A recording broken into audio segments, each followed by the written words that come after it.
Wila is a dark brown, hair-like lichen that grows hanging from trees in western North America and northern Europe and Asia. Wila grows abundantly in some areas, and is an important traditional food for many First Nations in North America. Name: Wila is currently classified as Bryaria fremontii, although it is often still identified by the outdated classification of Alectoria jubata. Several different English names have been recently invented for Wila, including black-mossed black tree lichen and edible horsehair lichen, but none of these names are in common usage. There are traditional names for this lichen in at least 20 different indigenous languages in North America. Wila is the Sequepemtsan name for the lichen, and has been adopted in some publications as an appropriate common name for general use. The Nez Perce name is Hoopop and the Sahaptin name is K. Pink. Identification. Description: Wila, like almost all of the 23 other species of Bryaria found in North America, is a dark brown hair lichen that grow on trees. Differentiating the different species of Bryaria can be difficult. The simplest characteristic that distinguishes Wila from the other species of Bryaria is that its main branches grow to be quite thick, and usually become somewhat flattened, twisted, and wrinkled in older specimens.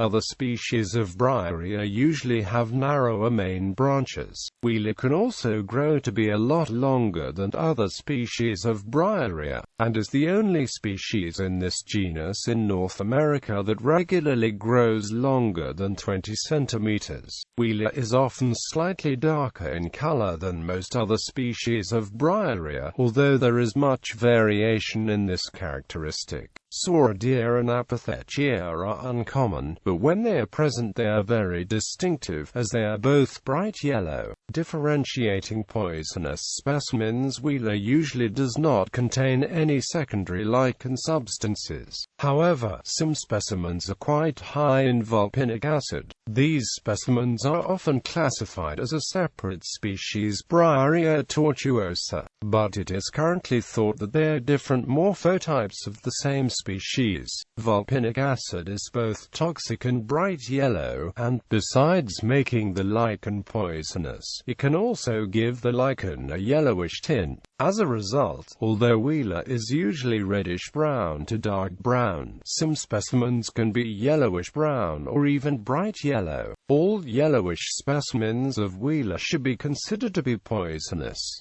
However, not all poisonous specimens of Wila are distinctly yellow. Often the vulpinic acid is concentrated in the interior of each branch, and is not apparent from the color of the surface of the lichen. A more reliable characteristic to distinguish the poisonous specimens of Wila from the edible ones is that the specimens that contain vulpinic acid usually have abundant, long, yellow pseudocyphellae that twist around the main branches. Ecology and distribution. Range. Wila is common in the mountainous areas of western North America, being found throughout most of the interior of British Columbia, extending east into the Alberton Rockies, and south into Montana, Idaho, and Wyoming, as well as being found in Washington, Oregon, and California. Wila also grows in northern Europe and Russia. Preferred habitat. In North America, Wila is usually found at elevations between 1,200 and 2,300 meters, and rarely as low as 700 meters. It grows mainly on conifer trees, although it can be found growing on just about any tree species within its range. In general, most species of Bryaria prefer dry forests with more open canopies than do the other genera of arboreal hair lichens. In particular, Wila prefers even drier and more open habitats than most other Bryaria species, and within a forest it is most abundant on the trees and parts of trees that are less shaded. As a result, it is particularly abundant on dead and dying trees, on older, defoliated branches of living trees, and higher up on trees. Ecological importance. Wila can be very abundant in some ecosystems. Researchers have documented up to 3,291 kilograms of arboreal hair lichens per hectare in some areas in the interior of British Columbia. Wila contains small amounts of protein and significant quantities of the lichen carbohydrate licanan, which is digestible to some animals. As a result of its abundance and potential nutrition, Wila can be very important to the ecology of an area. Wila is a significant food source for a variety of different species of ungulates and rodents. In North America, Wila is particularly important for the northern flying squirrel and the woodland caribou. The northern flying squirrel eats large quantities of Wila, particularly in the winter, when Wila is often the only thing that it eats. This squirrel also uses Wila to build its nest. During the winter, the woodland caribou in British Columbia and Washington survives almost entirely on arboreal lichens, and Wila is one of the species of lichen that it prefers the most. The ethnology of Wila. Importance of Wila to humans. The value of Wila as a food was often discounted by early European travelers in North America. However, Wila was, and still is, a highly regarded and delicious food for many people, and many First Nations in North America traditionally ate larger amounts of this lichen. There are reports that among the Flathead of Montana, even the smallest family would harvest over 10 kilograms of Wila every July. Range of use. Wila is traditionally eaten by First Peoples throughout most of its range in North America. In the past, this lichen was eaten in large quantities by indigenous peoples in the interior of British Columbia, Washington, and northern Oregon, as well as in parts of Idaho and Montana. Some indigenous peoples in northern California and southern Oregon occasionally used Wila for food in times of famine, and the inland Dena'ina of Alaska traditionally used a different, unidentified species of briary as a famine food. There is no convincing evidence that any coastal people traditionally used Wila as food. Currently, Wila is not eaten in large quantities, but some people still cook this traditional food as a special treat.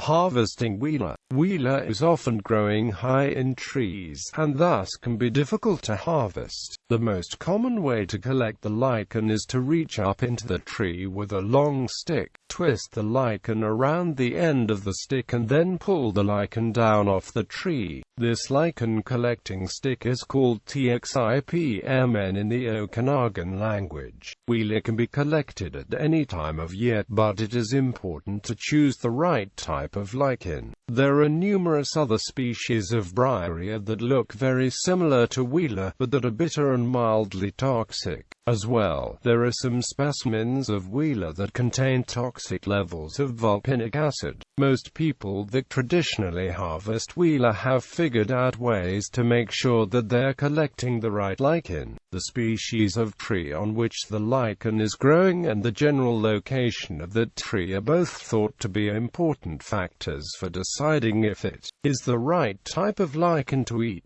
But not everyone agrees on which locations and tree species are better. Many people taste the lichen first to make sure that it isn't bitter, and some people choose the lichens that are darker colored. Processing Wila. It is very important that Wila is properly cleaned. It should first be picked through by hand to remove twigs, dirt, other lichens, sap, and other contaminants.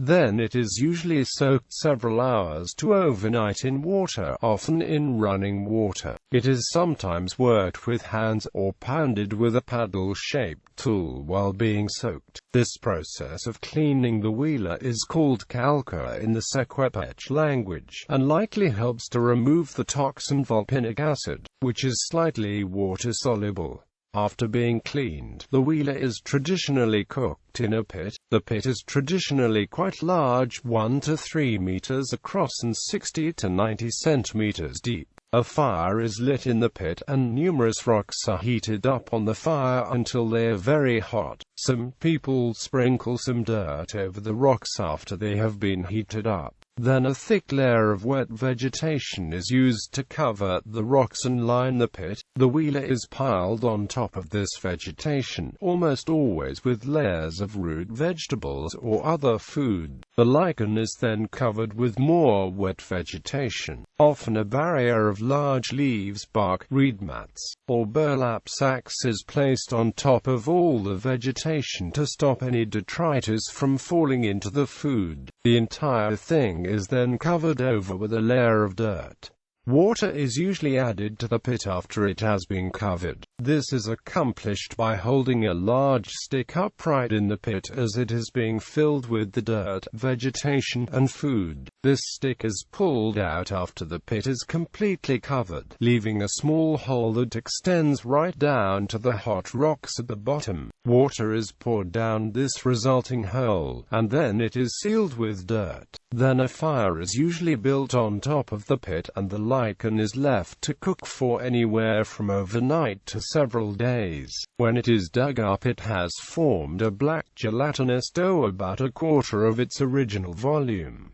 Eating Wila is often eaten freshly cooked. Sugar is often added, and sometimes cream, berries, or fish eggs. If the Wila isn't going to be eaten right away, it is dried into cakes and stored for future use. Sometimes, berry juice is mixed with the Wila before it is dried.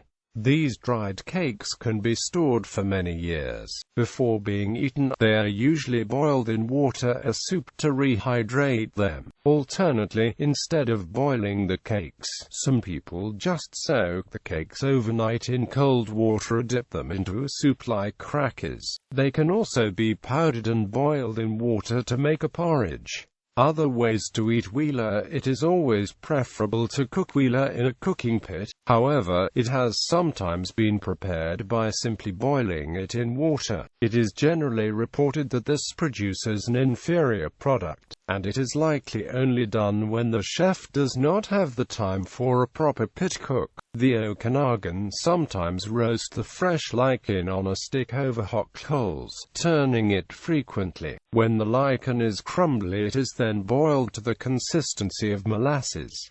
This method of preparation is called spatkan. Traditionally, the Dakale usually pit cook Wila, but they sometimes use it to bake a kind of fruitcake. The lichen is mixed into the bread dough like one would with raisins, and it helps the bread to rise when it is baked. Nowadays, some people occasionally use more modern cooking methods. Several people have reported dissatisfaction with pressure cookers, while others have had more success with crock pots or clay bakers. Stories about Wila is featured in the stories of several different First Nations. Both the Secwepemc and the Okanagan have stories that tell how Wila was originally created from coyote's hair. Wila is also featured in some Statimc stories. Some Okanagan people claim that neither men nor menstruating women should come near a pit cook when the lichen is cooking, or it will turn out badly. And there is a NLAKAPMX belief that a bereaved spouse should not eat lichen cake for a full year after the death of the partner. In an Okanagan story, Coyote tries to catch some swans, but they fool him by playing dead. Not realizing that the swans are just faking, Coyote unwittingly ties them to his son and crawls up a pine tree to get a pitch top for kindling. The swans then flew away with his son, and in Coyote's haste to get down to save him, his long hair got caught in the tree. The swans drop Coyote's son to his death, and Coyote has to cut off his hair to get free. Coyote then transformed his hair into Wila and pronounces that his valuable hair should not be wasted, rather it should be gathered by the people, and the old women should make it into food.